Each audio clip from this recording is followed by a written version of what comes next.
Assalamualaikum warahmatullahi wabarakatuh.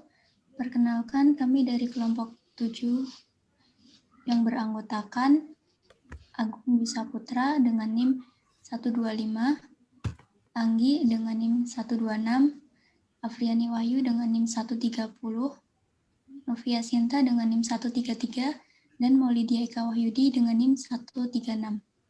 Di sini kami akan mempresentasikan hasil diskusi kami, yaitu tentang enzim. Enzim merupakan biokatalis dari berbagai reaksi kimia maupun biokimia. Katalis merupakan komponen yang dapat mempercepat reaksi, namun tidak ikut bereaksi dengan produk. Enzim tersusun dari dua bagian, yaitu apoenzim dan kofaktor. Apoenzim merupakan bagian dari enzim yang tersusun atas protein globular. Protein globular merupakan protein yang sangat besar dengan struktur tersier dan kuartener, kompleks yang saling bergabung serta berlipat membentuk bulatan. Protein ini mudah larut dalam air, contohnya albumin, insulin, dan enzim.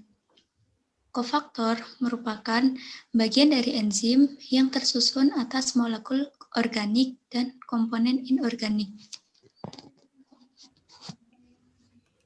Salah satu bagian dari enzim adalah molekul organik, yaitu ada tiamin, yaitu vitamin B1, ada riboflavin atau vitamin B2, dan juga nikotinamid, atau bisa dibilang vitamin B3.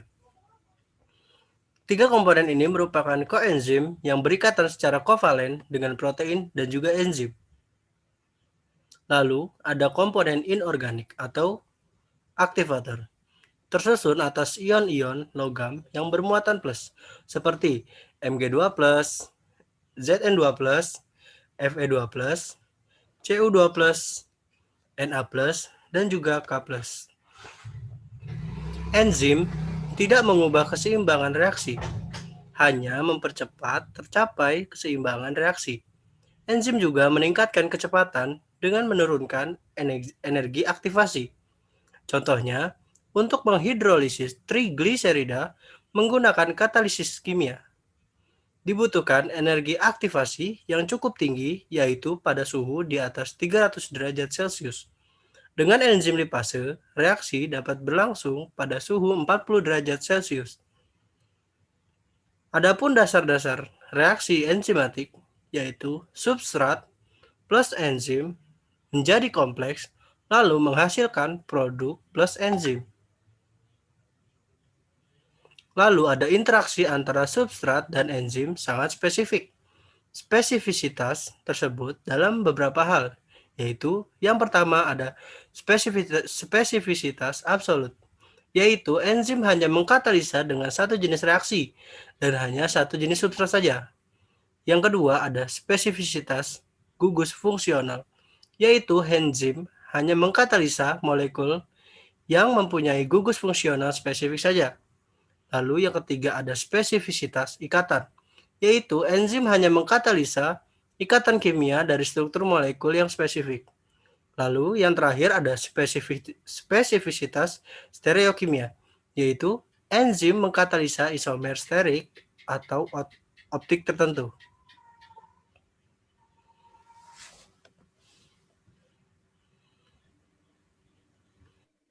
Interaksi antar enzim dan substratnya.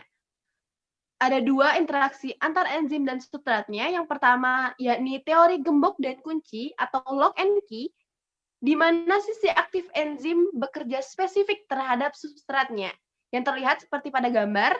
Yang kedua, induce fit, di mana sisi aktif bersifat fleksibel terhadap substratnya maupun terhadap enzim, seperti yang terlihat pada gambar.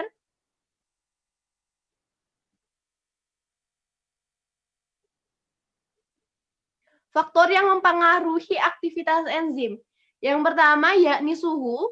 Pengaruh suhu terhadap aktivitas enzim digambarkan dengan kurva. Meningkatnya suhu diikuti dengan peningkatan kecepatan reaksi enzimatis, di mana suhu optimum manusia kisaran 35 derajat sampai dengan 45 derajat Celcius.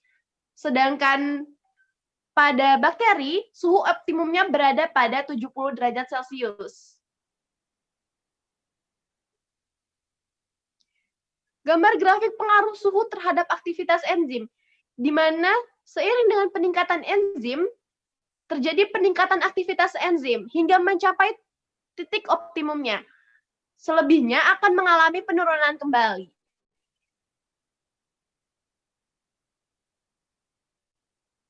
Yang kedua yakni pH. Asam-asam amino penyusun protein memiliki titik isoelektris. Pada pH tersebut, asam-asam amino kehilangan kelarutannya dan mengalami perubahan struktur. Enzim mempunyai pH optimum yang pada umumnya pada pH normal, yakni pada 7 dan 8. Sedangkan untuk enzim yang memiliki titik optimum pada pH netral, contohnya ada pitialin, pada pH asam ada pepsin, dan pada pH basa ada tripsin.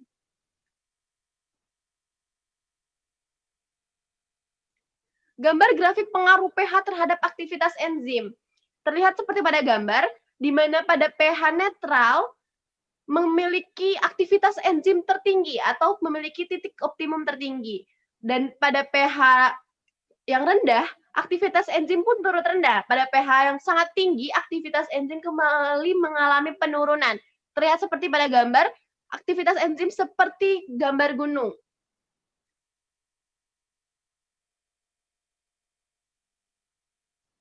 Yang ketiga ada konsentrasi enzim. Peningkatan konsentrasi enzim dapat meningkatkan aktivitas enzim hingga batas optimum. Saat titik tercapai, peningkatan konsentrasi enzim tidak lagi dapat meningkatkan aktivitas enzim, seperti pada gambar grafik.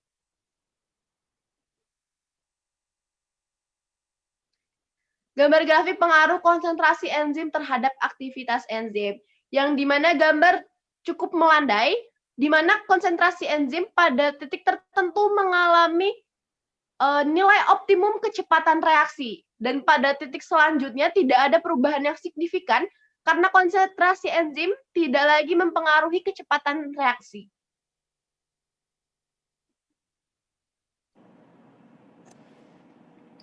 Selanjutnya itu ada 4 inhibitor atau penghambat.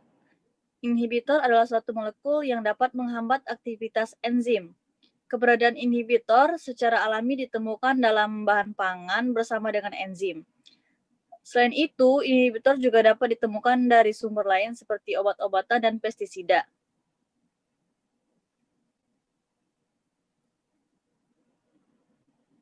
Pada penamaan enzim, secara umum, penamaan enzim didasarkan pada jenis reaksinya dengan penambahan ase pada bagian akhir jenis reaksinya seperti polimerasi. Seringkali, nama substrat ditambahkan sebelum nama reaksinya seperti polifenol oksidase. Namun, ada pengecualian untuk beberapa enzim seperti pepsin, renin, dan tripsin. Standarisasi penamaan enzim dikeluarkan oleh IUB atau International Union of Biochemistry melalui suatu komisi enzim, Enzyme Commission atau EC. Penamaan sistematik oleh EC dilakukan dengan pemberian inisial atau kode EC, dilanjutkan dengan 4 angka yang dipisahkan dengan titik.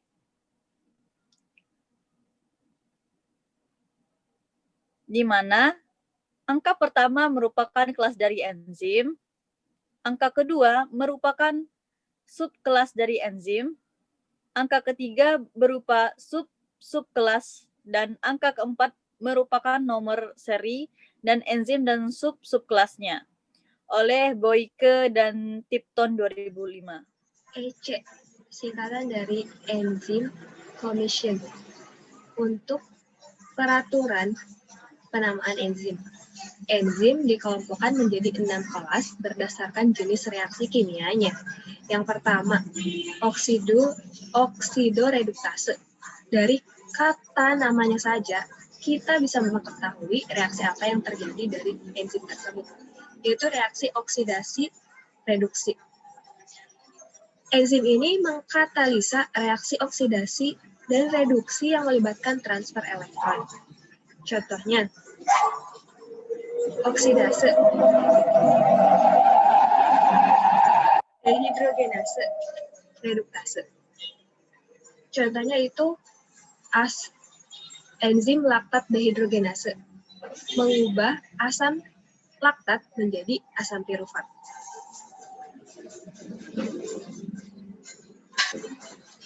Yang kedua, transferase. Mentransfer gugus fungsional seperti metal, fosfat, asetil, dan amino. Dan secara umum melibatkan transfer suatu radikal.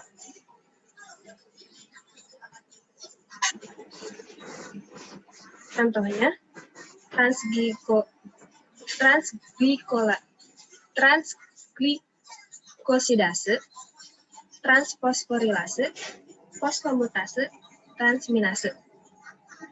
Enzim ini sangat penting digunakan untuk membuat asam amino non-esensial. Yang ketiga, hidrolase. Atau kata lainnya itu hidrolitik. Mengkatalisa hidrolisis berbagai ikatan, secara umum melibatkan air. Enzim ini bisa disepertikan seperti gunting. Gunting berfungsi untuk memotong.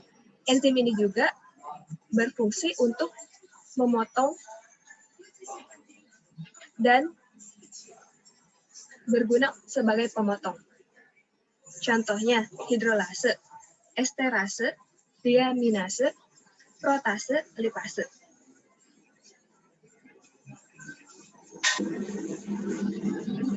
EC4.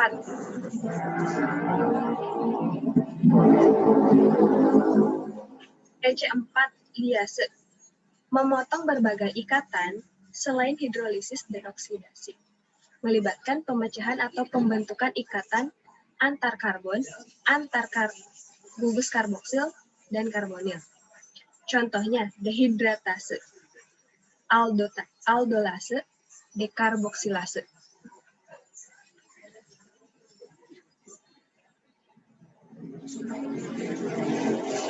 Liase ini memecah ikatan antar karbon, antar gugus karbonil, karboksil tanpa hidrolisis.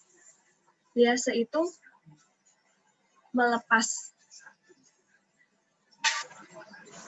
EC5 isomerase.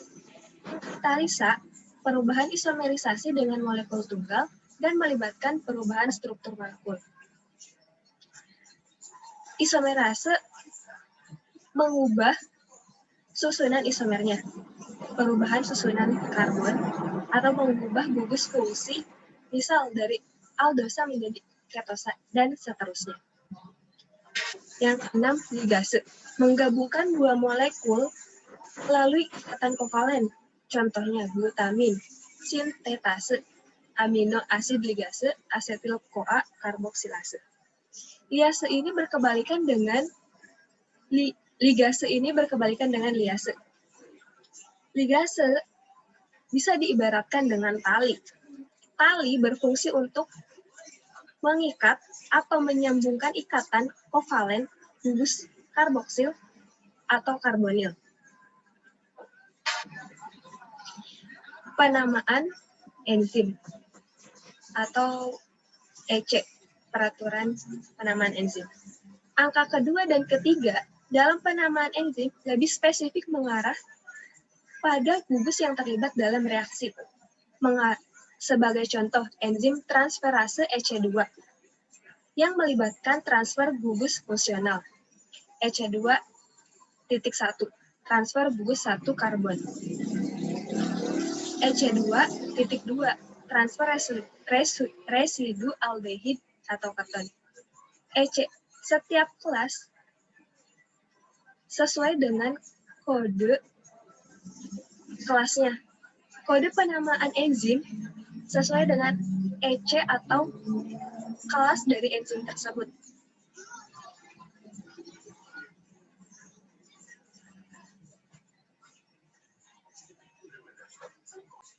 Nah, dari keenam kelas yang telah dijelaskan, klasifikasi enzim yang sering digunakan dalam pengolahan pangan, yaitu EC1, oksidoreduktase, dan hidrolase.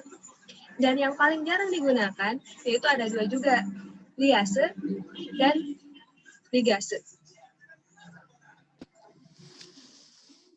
Sekian dari kelompok 7, kurang lebihnya mohon maaf. Wassalamualaikum warahmatullahi wabarakatuh.